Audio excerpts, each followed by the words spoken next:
Alright, so this is going to be a video breaking down how I go about tooling pattern floral corner number 3. So I've already got a panel cut out of, this is 910 Herman Oak skirting. Already went ahead and traced everything off of the pattern that you get for the download. I did just go ahead and trace off this bottom pattern here. It's the exact same pattern, just mirrored up over. So you would have both of those when you get the download. So first thing we're gonna do is I'm gonna come in with my Berry King cedars. I'm gonna use a slightly smaller one on these bigger flowers up here, or smaller flowers rather, here and here, and then I'll use a slightly bigger one on that big flower. When I'm coming up to a pattern, I will usually go ahead and cut out the flowers first, and then I'll move on to some of the vine work.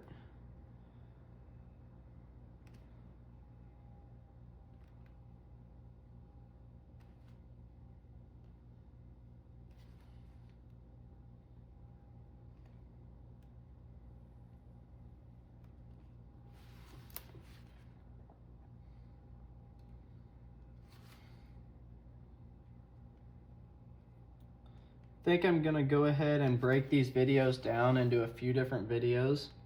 This first one's probably just gonna be swivel knife work, cutting out this pattern, and then probably do a whole nother one on beveling and possibly background, and then I'll do another one on shading and probably decorative cuts.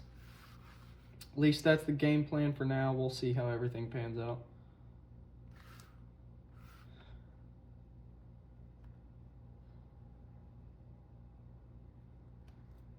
On these smaller projects, anything that fits on my block pretty good that I can still do a lot of turning and stuff on when I'm cutting with my swivel knife, I will usually do a lot of turning and stuff as I'm going. Probably talk about it a little bit later on when we get to that point in the video, but when I'm beveling, I'll hit everything from one angle and then go in and turn the project one time and hit it from another angle. A lot more efficient way to go about doing it, but like I said, I'll probably talk about that quite a bit more when we get to that point.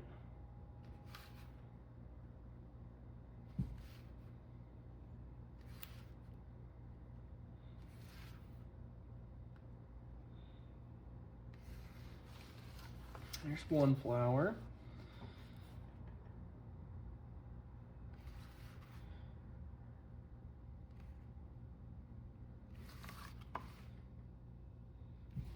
See if I can adjust some of this light.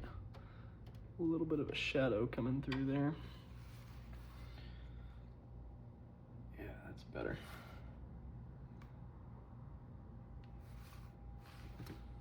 Hit this knife again.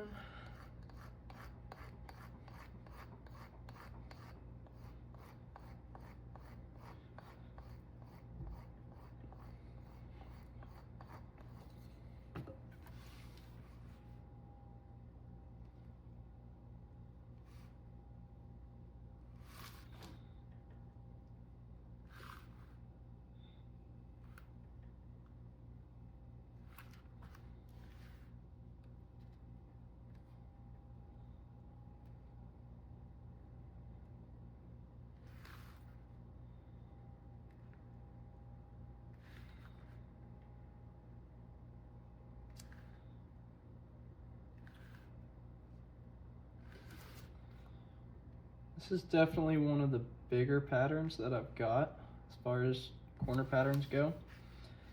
This panel is cut out 8.5 by 11 inches, so it'll be the exact same size as it'll print off for you.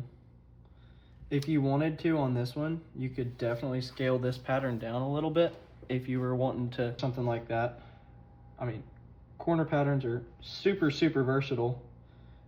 use them for a lot of different things. That's just what I am typically doing with them. I build a whole lot of legal pad covers and stuff like that, so that's my main use for these corner patterns. But like I said, it could go a lot of different ways.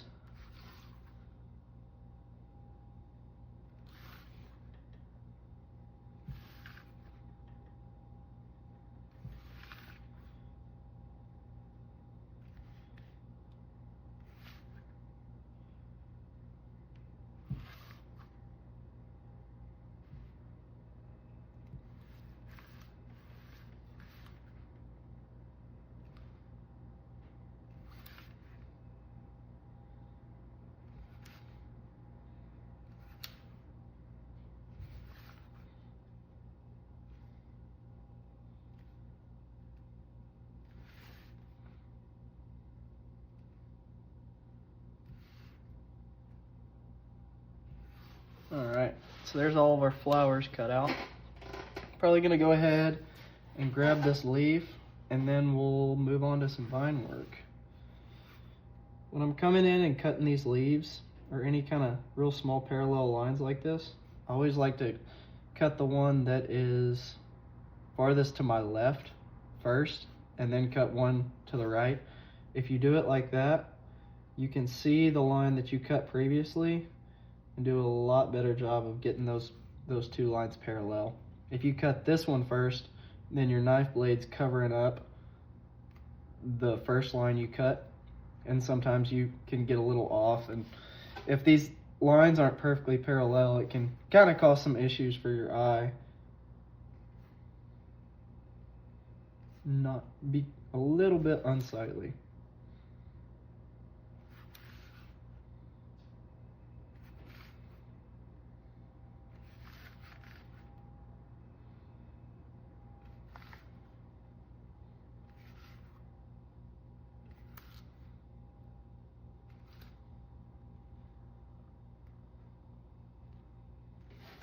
Alright, a little dry there. Gonna go ahead and throw a little water on there.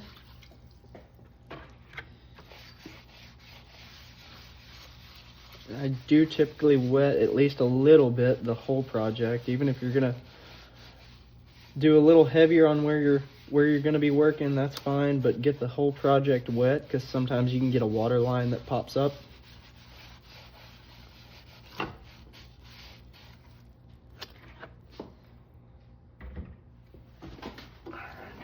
Let's drop this knife again.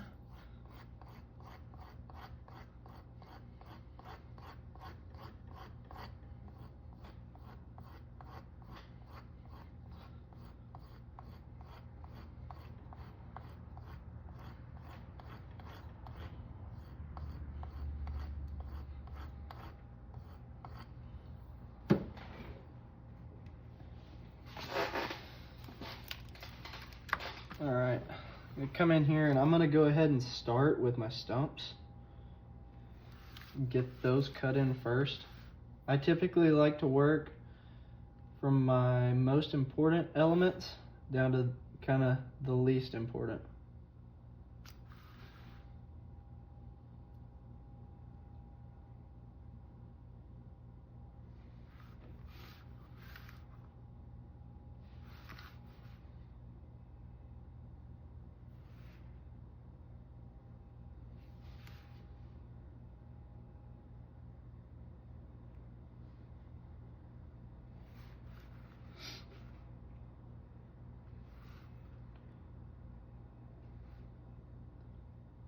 One thing that can kind of help you work through a pattern a lot faster is if you learn to not only fade in your cuts, but fade out, and vice versa. It just allows you to work from more angles, and the more angles you're comfortable working with and you can make smooth cuts on, the less you'll have to turn the leather, and the more you can reach from each position you're at, which does help quite a bit with your efficiency.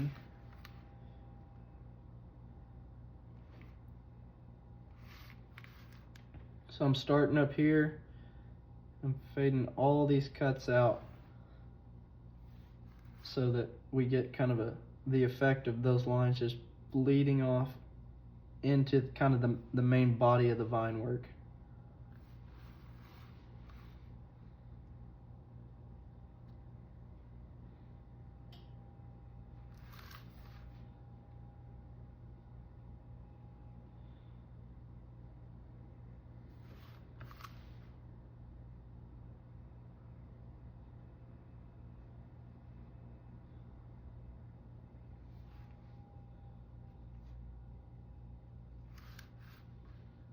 I did not do that great of a job tracing this one off. I forgot quite a few little lines, but luckily I did draw the pattern, so I know where they're supposed to be.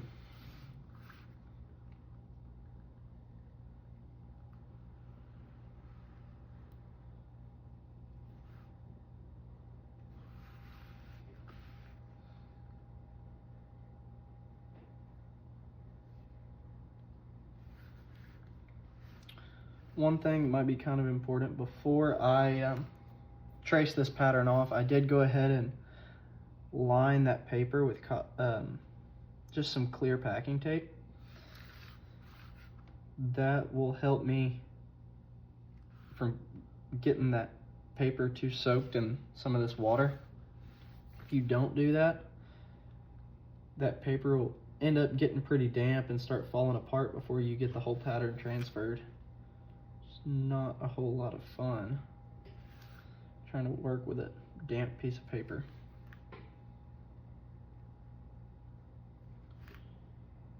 Making sure I get those cuts faded out real nice.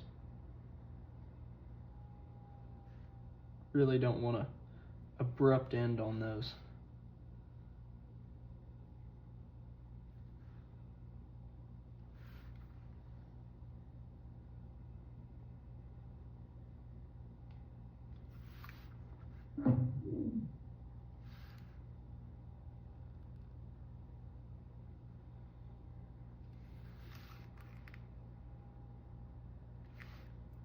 I did go ahead on this one, probably was not super necessary, but I did go ahead and put some more of that clear packing tape on the back of this leather. I typically do that on anything that's going to be under 13 ounces, something like that. And even on some of that, if it feels just a little bit cheesy, I will go ahead and do it on those thicker, heavier pieces as well.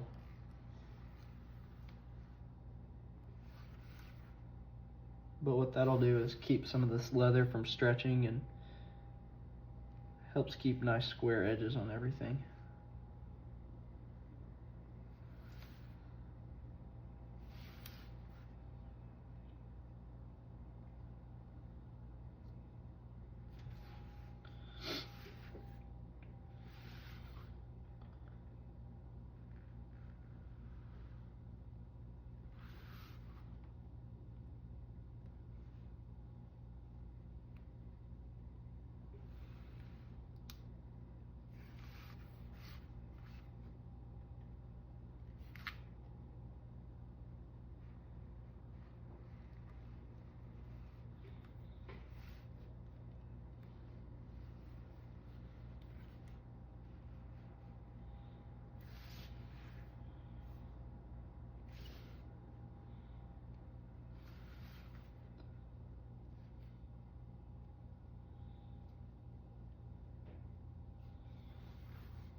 All right. So that is all of our swivel knife work done on there. I think we're gonna go ahead and cut this video off here. When we come back, we will go ahead and start on some beveling. And then I'm gonna see, I think we can probably go ahead and get our background done in the next video. Thank y'all for watching, and we'll catch you in the next one.